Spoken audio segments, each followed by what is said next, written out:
Thank you, David. I'm very privileged to be asked to address you today because PAWS is a really exciting project. I'm a little bit nervous following my boss after that in front of such an august audience, but it was the great Dame Judi Dench who said, "It's good to have butterflies in your stomach so long as you make them fly in formation." But the figures are there, and we've just had them from Hull. But the Hackney figures, 2/3 of the Hackney children in care coming from just 49 women. That's really frightening. And I've spent over 40 years now in child protection, and the last 20 years as a judge doing nothing but child protection. I didn't do divorce, I didn't do money, I just dealt with children. And I became sick of removing child after child after child, and as you've heard, in one case, the 14th, from the same mother for the same reason, and nothing being done about that core problem. So with all that experience, I asked myself, why on earth would you be a social worker?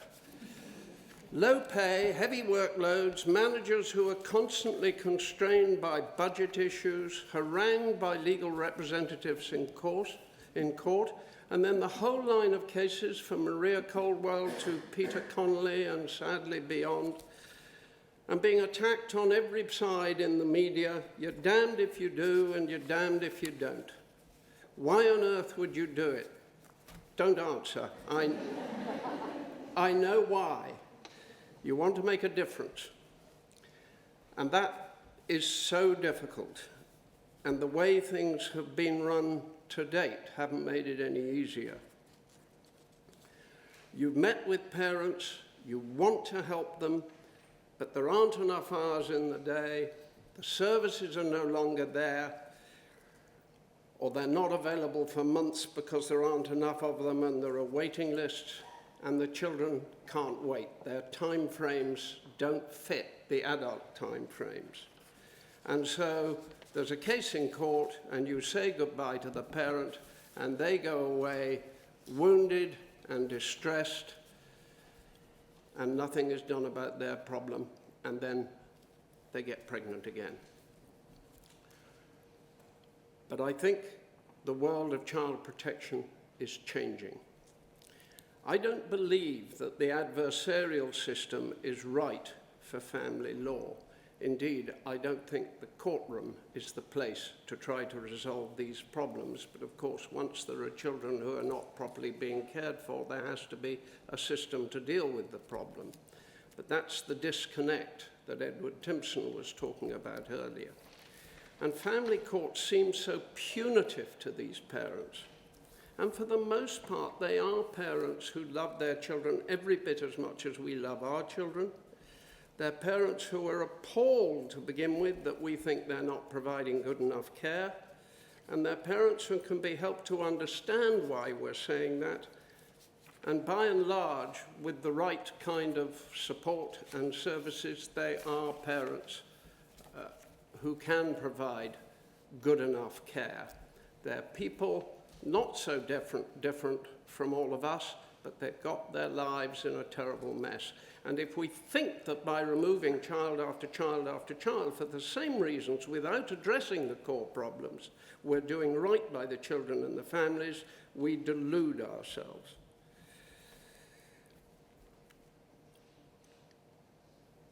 I read a psychiatric report a while ago now. I used in my naivety to think that woman, bruised, leaving the courtroom upset, just sought comfort, and in seeking that comfort would get pregnant again. It's more than that.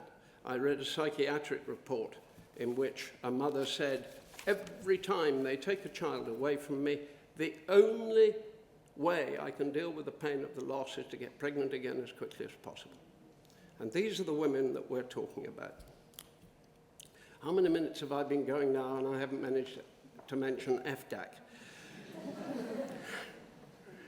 We started FDAC 8 years ago. It took 6 years to get it set up. It's harnessing the authority of the court in a process for change, using a multidisciplinary team independent of children's services to assess parents quickly, to provide an intervention plan within 2 weeks of proceedings beginning, and bringing parents back every 2 weeks without their lawyers in front of the same judge to try to bring about that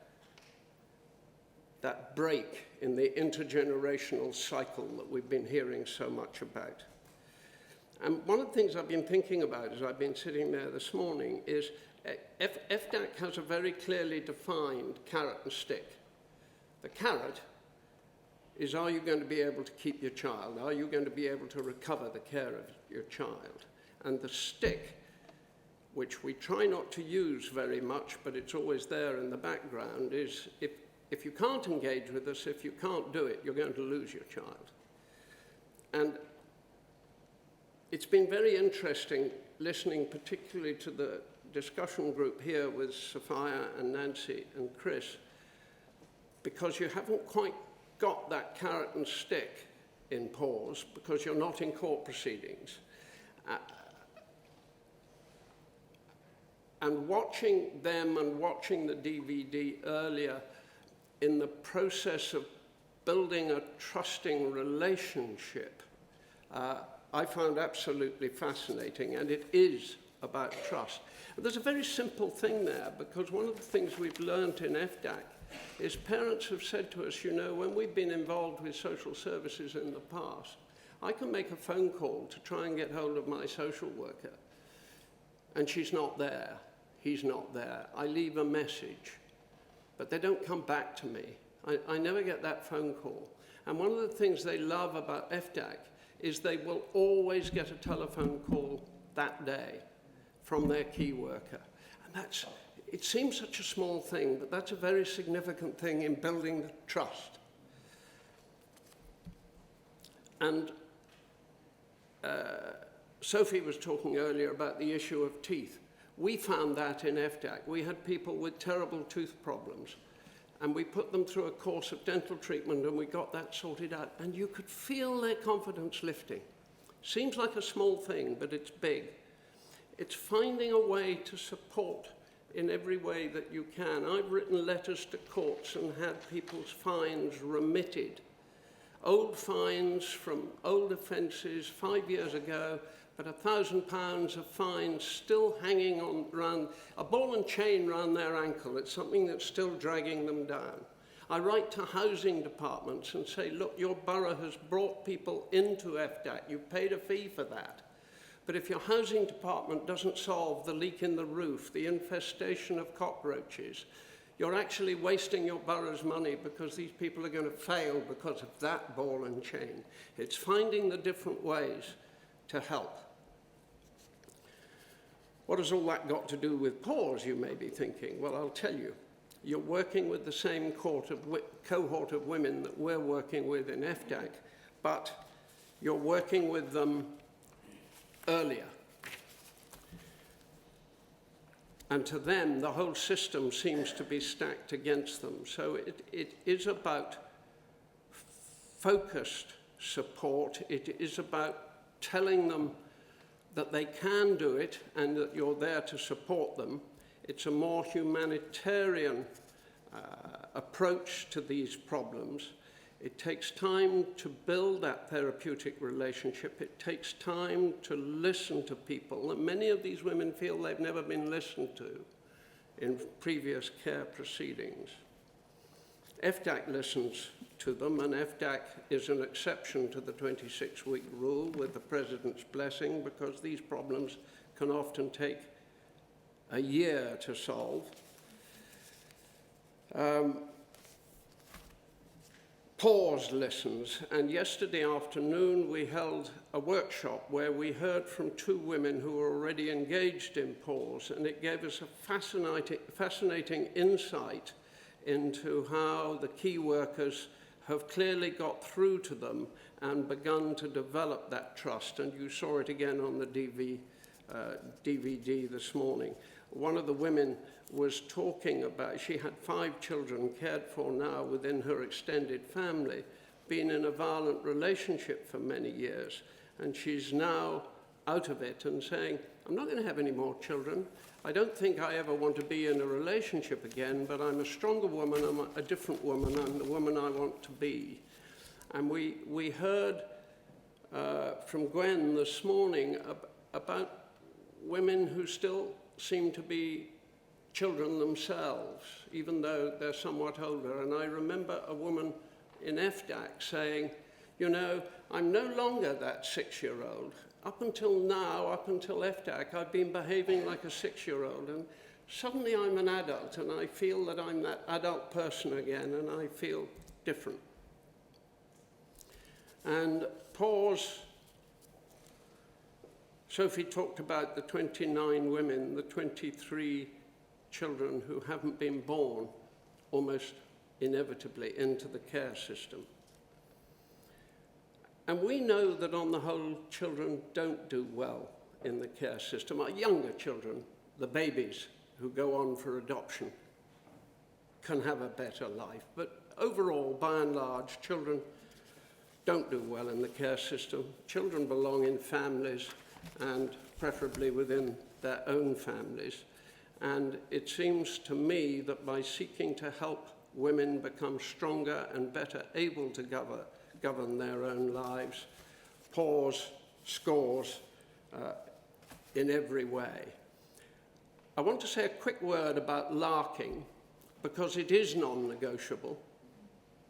It is a prerequisite of coming into pause, and I have had people come at me and say, you're putting women on contraception? That's wicked. You're interfering with their human rights, their rights to have a child. I want to make it clear they are not forced to take the contraception. It is a prerequisite, but the women in pause get it. They understand why they need to take that if they're going to take a pause in their lives, and they do it willingly. It's voluntary, and they do it willingly.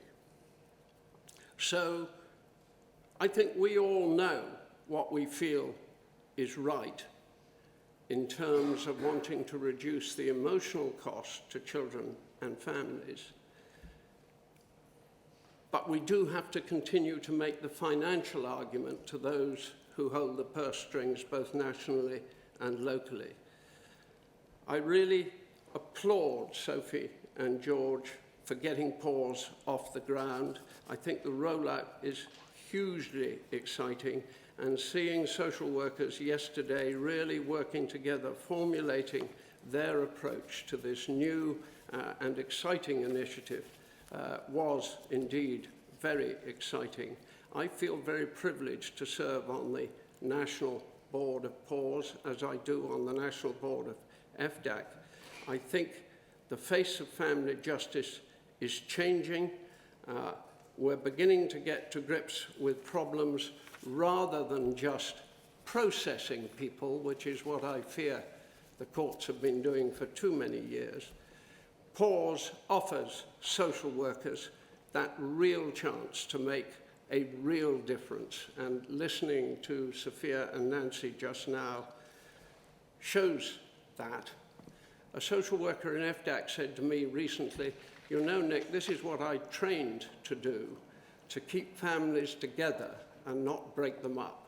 And I think and hope that social workers are going to be saying similar things about their work in pause. Thank you so much.